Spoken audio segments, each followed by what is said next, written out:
ଶିଶୁ ଆମଲ ଶିଶୁ ସାଲେପୁର ମୋର ତ ଏଇଠି ଘର ମୋ ପାଖରେ ଅଳ୍ପ ବାଟ ତାଳବଦା ଆମ ଘର କିନ୍ତୁ ବାବାଙ୍କ ଏ ଆଶ୍ରମକୁ ଦୀର୍ଘ ମୁଁ ପ୍ରାୟ 25-30 ବର୍ଷ ହେଲାଣି ଆସୁଛୁ। ବାବାଙ୍କ ପାଖରୁ ତ ତାଙ୍କର ମାନେ ଅପାର କରୁଣା। ବାବାଙ୍କ ବିଷୟରେ କହିଲେ ଇଏ ତ ମାନେ ଯେମିତି ସମସ୍ତେ ଆଜିକାଲି ଯୋଉ ବିଭିନ୍ନ ପ୍ରକାର ବାବା ମାନେ ଅଛନ୍ତି ଆମେ ତ କାହାର ନାଁ ଆମେ ପ୍ରକାଶ କରିବୁନୁ କିନ୍ତୁ ଇଏ ବାବା ନାହାନ୍ତି ଇଏ ହଉଛନ୍ତି ଗୃହୀ। ଆଉ ତାଙ୍କର ପ୍ରଥମ ହେଲା ମାନେ ଯେତେବେଳେ ପ୍ରକାଶ ପାଇଲା ୟାଙ୍କର ମହାଗୁପ୍ତ ପଦ୍ମକଳ୍ପରେ ସେ ବହି ବି ଏବେ ବି ମୋ ପାଖରେ ଅଛି। ମହାଗୁପ୍ତ ପଦ୍ମକଳ୍ପରେ ଆଙ୍କ ବାବାଙ୍କର ନାଁ ଲେଖା ଅଛି ଯେହେତୁ ମାନେ ଏଇଟା ହଉଛି ଅଚ୍ୟୁତ ପଞ୍ଚକୋଶୀ।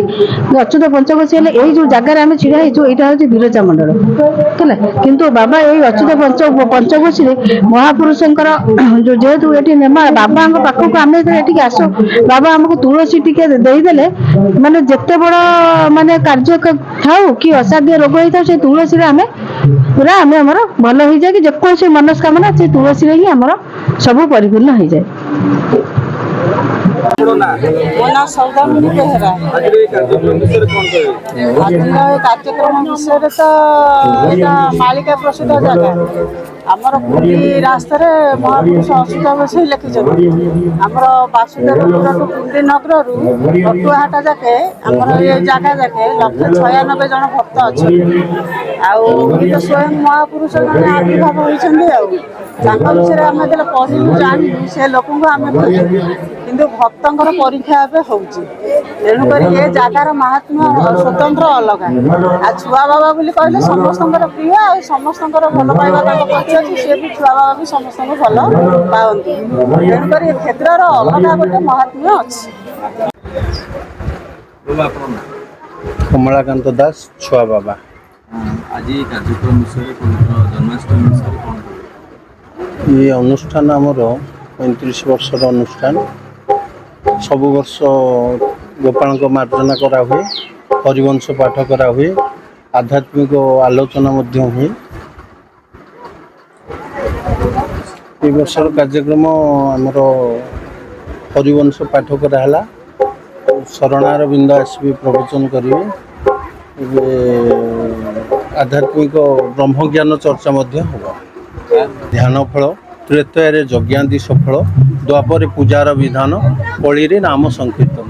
जदि कली जुगरे आप हरिनाम करेंगे केवल मुक्ति पाइबे। आज केमती लगुच परिवेश देखिए? परिवेश आपन तो देखिले बहुत खुशी लगुच। सब वर्ष परी ए वर्ष भक्तों समागम बढ़ी। जन्माष्टमी कौन आशीर्वाद पसंद? समस्त ठाकुर पाखे मोर एति प्रार्थना समस्त आरोग्य रखु। मो ना क्षीरचंद्र दास। यही निकटस्थ कुशपुर ग्राम मोर घर। ये आश्रम अनंत गोपाल आश्रम।